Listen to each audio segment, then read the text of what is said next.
Well, AK Mittal, chairman of the Railway Board, is in conversation exclusively with CNBC-TV18's Rituparna Bhuyan. Let's get in live. An increase of 3% in the passenger number and also in the lead of passengers. And this we are going to achieve by running more number of special trains particularly and increasing the number of coaches and number of berths in a train. Right. So the combined measure of these two for increasing the earning, simultaneously containing the expenditure, particularly of energy bill, which we are retaining at the same level despite growth in traffic. Right. On electrical energy side, we are talking to producers, directly to the producers, because we have been given deemed licensee status, and we will be reducing the energy cost of electrical energy. Diesel prices are already softening.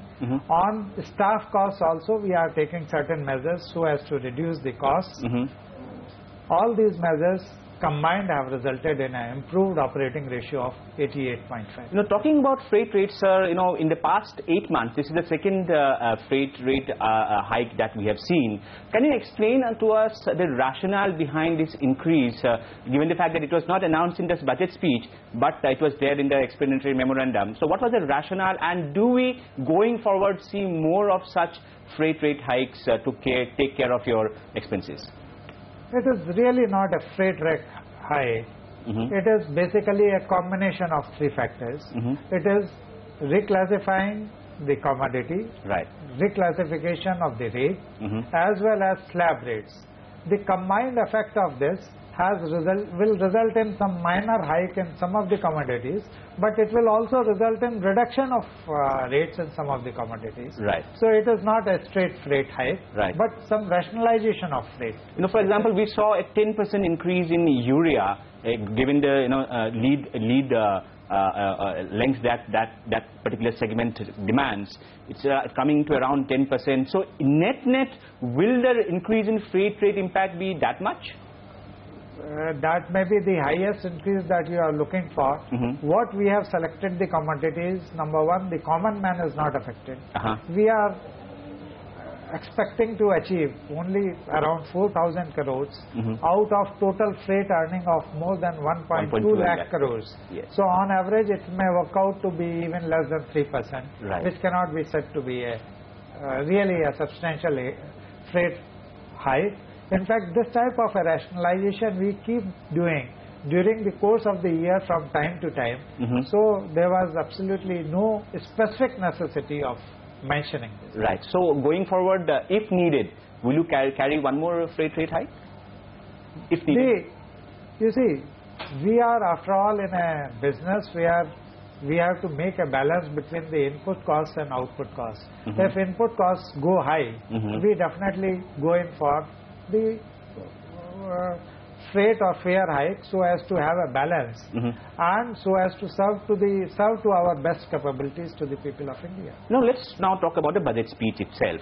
The minister laid out a very ambitious plan as far as investments are concerned, but while doing so, he kept on talking about multilateral funding, and we didn't hear much about foreign direct investment. So is the railways, in a sense, shying away from foreign direct investment and instead focusing on debt instruments and multilateral funding?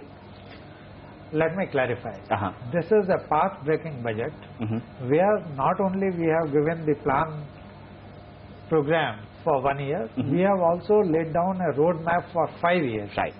This has happened for the first time. In fact, we intend to spend around 8.56 lakh crores over a period of 5 years, and in the first year itself we are targeting 1 lakh crore, which is 52% higher than the plan outlay of last year. Understood. Now this plan outlay consists of support in the form of gross budgetary support that we get from Ministry of Finance, then we have internal generations, and then we have some conventional buying from borrowing through IRFC.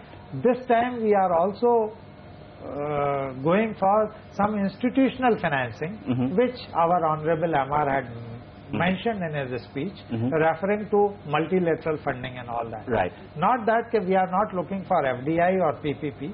Through PPP route, we have provided for 6,000 crores in case you see the budget documents carefully. And FDI also, we have laid down the policy framework, and we expect some big ticket projects to come in over a period of time. Can you give us a sense of, when it comes to multilateral funding, have you tied up with any multilateral institutions? Have you spoken to international and multilateral institutions like the World Bank or IMF? And have you spoken to potential FDI investors for the railway sector? We have already had discussions with World Bank, and they have shown an interest in funding railway projects which are bankable projects. Right. We are also going for FDI in a way that we have big ticket projects like loco factories and all that, which are moving forward. Further, if you have seen Minister's speech carefully, he had made a big announcement about train sets, which are going to change the scene of our mainline intercity expresses. Right. And those train sets also, initially we may go in for a small import, but ultimately they are going to be made in India. Right. And that will be only through FDI route. I'll come to that point in just a bit. In the budget speech, there was another very interesting mention of monetizing resources and assets that you have as far as the railways are concerned. So what is the roadmap on monetizing railway assets, and how much are you expecting, maybe not in this year, but over the next 5 years, from railway asset monetization? Asset monetization basically means I am leasing out my asset for some earning. I am not selling that asset. It may be by way of station redevelopment, where I lease out my air space for getting revenue. While I modernize the system, I also get a revenue, and in turn also get the improved technology for doing it. Right. So that is basically monetization of asset, but in a way that I earn the revenue without losing the proprietary right of that particular asset. So that is what it is. So have you made any estimates, sir, on how much of revenues the railways could earn when this we are still working on that. For advertising, basically, one of the component of this is advertising, and one of the committees has recommended that we can earn around 10,000 crores out of advertising itself, which presently is peanuts. Right. There was one more announcement regarding redevelopment of stations. This has been, in a sense, one of the announcements which I think has been followed up from previous railway budget regarding station redevelopment. Can you give us a sense again of if a potential developer wants to come in and bid for such a railway station redevelopment program, what kind of money will we have to put in broadly for any such project? And secondly, when do we expect this program of station redevelopment to begin? When will the bids be out? You see, initially we have identified 5 stations, then subsequently that number was increased to 10. Somehow we have not been able to make any substantial progress on these stations except for one, which is Habibganj near Bhopal, right, where we have got all clearances from state municipal bodies, etc. And we are going for RFQ. Right. So we hope to have an agency fixed for redevelopment of that particular station in another few months' time. And the money required for redevelopment will depend upon the plan and size of that station. And for Habibganj Bhopal station, the money may be little less than around 300 to 400. Right. So my last question to you is, and this is related to the Digital India program. The Railway Minister laid out a digital roadmap as well. So for the IT revamp, as far as railways is concerned, again, can you tell us what is the action plan, and when are you going to involve the industry? What kind of revenues do you expect, and when will this program begin as far as your IT roadmap is concerned?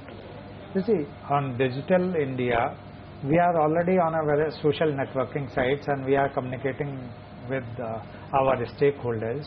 We have IRCTC, which is one of the sites, portals, which gets maximum hits as far as Digital India is concerned, and that is one of the most popular sites. Right. We are going to sell the space on that site also to get more revenues, and that is what we are doing on. Mr. Mittal, thank you so much for joining us at CNBC-TV18 for the first interview after the railway budget. Thank you so much. Thank you so much.